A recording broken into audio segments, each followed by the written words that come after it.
Before we begin, take one quick second and subscribe to the channel. These stories aren't just made to entertain you. They're designed to stay with you long after the screen goes dark. Every episode is emotional, cinematic, and deeply human. So sit back, stay until the end, and let this story unfold slowly, because nothing about it is as simple as it first seems. There are certain kinds of silence that feel heavier than noise.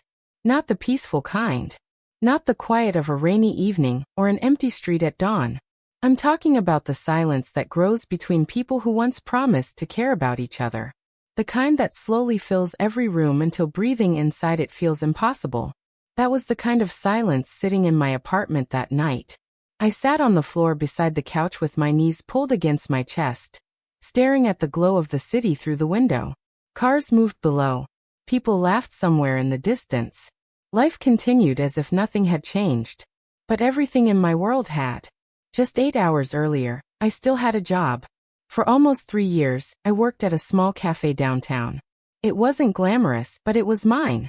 I knew every regular customer by name.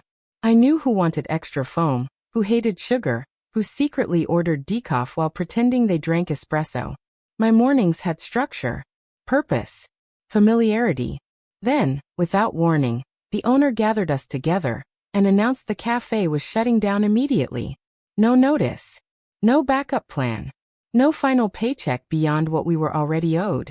One moment I was tying my apron and smiling at customers.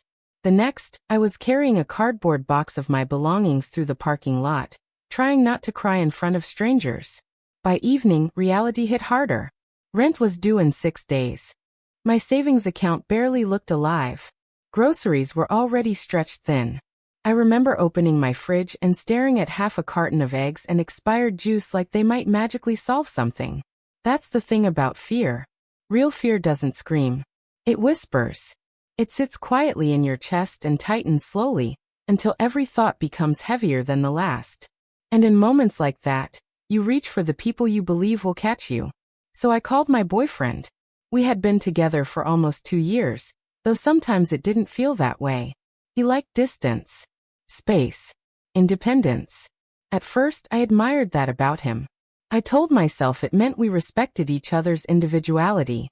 But over time, that distance started to feel colder. Like I was standing outside a locked door I wasn't allowed to knock on too loudly. Still, he was the first person I thought of. Maybe because love makes you hopeful. Or maybe because desperation makes you forget things you already know.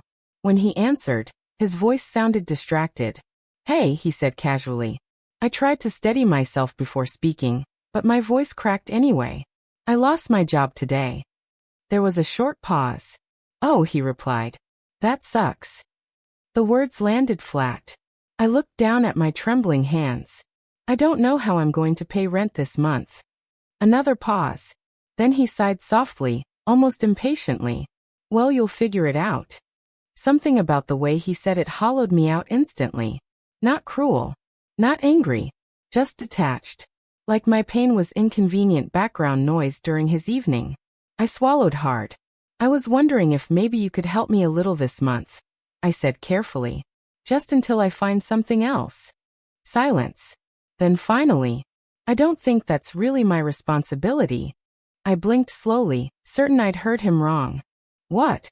"You're independent," he continued. "You always talk about handling things yourself." My chest tightened. Those words used to make me proud. Independent. Strong. Self-sufficient. But in that moment, they sounded less like admiration, and more like permission to abandon me. "I'm not asking you to rescue me," I whispered. "I know," he replied. "I just think people should solve their own problems."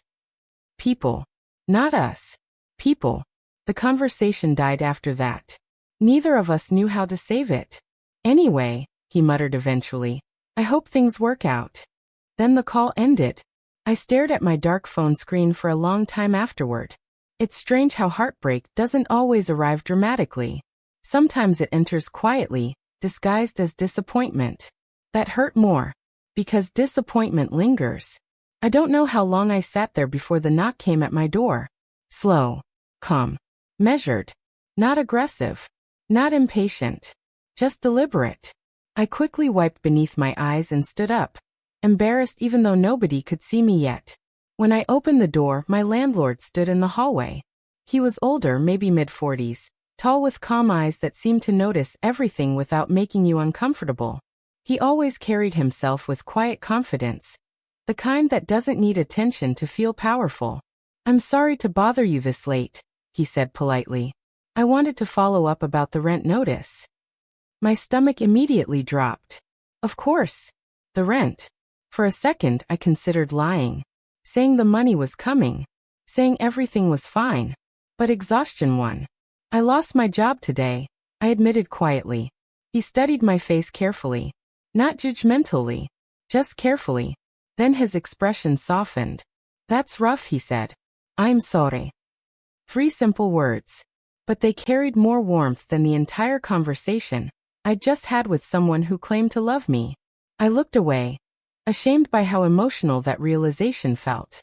"I'll figure something out," I said quickly. "I just need a little more time." He nodded once. "I'm not here to pressure you." That surprised me. Most landlords weren't exactly known for compassion. He leaned slightly against the doorframe. "If you want," he said calmly, "come by my office tomorrow morning. Maybe we can talk through some options." Options. The word echoed in my head after he left. I closed the door slowly and stood there in silence. Because suddenly, one terrifying thought became impossible to ignore.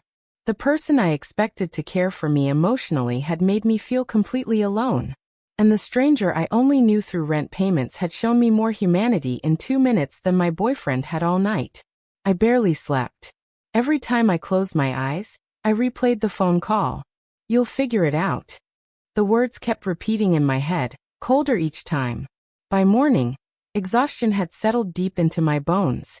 I dragged myself into the shower, got dressed without caring what I looked like, and tied my hair back carelessly. Before leaving, I paused in front of the mirror. For a moment, I barely recognized myself. Not because I looked different, because I looked defeated.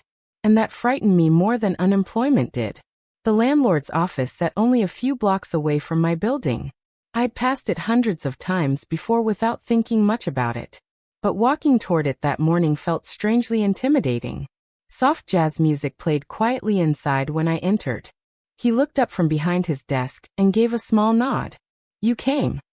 I sat across from him nervously, twisting my fingers together. For a moment, I couldn't even speak. Then everything spilled out at once.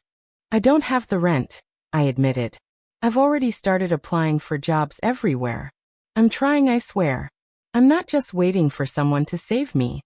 He listened without interrupting. That alone felt unusual. Most people listen just long enough to prepare their own response. But he actually listened. When I finished, he leaned back slightly in his chair. "I appreciate honesty," he said calmly. "Most people avoid conversations like this." Shame crawled into my chest anyway. "I know life doesn't give free passes," I murmured. For a second he said nothing. Then he folded his hands together thoughtfully. "What if," he said slowly, "we found another way to handle this?" I looked up. "What do you mean?" "There's a vacant unit downstairs that needs repainting and repairs before new tenants move in," he explained. "A lot of organizing, cleaning, small projects. Nothing dangerous." I blinked in surprise. "You'd let me work off part of the rent? If you're willing." Relief hit me so suddenly it almost hurt. Not because the problem was solved, but because someone had finally offered help without making me feel weak for needing it. And for the first time in 2 days, I felt like maybe I wasn't drowning anymore.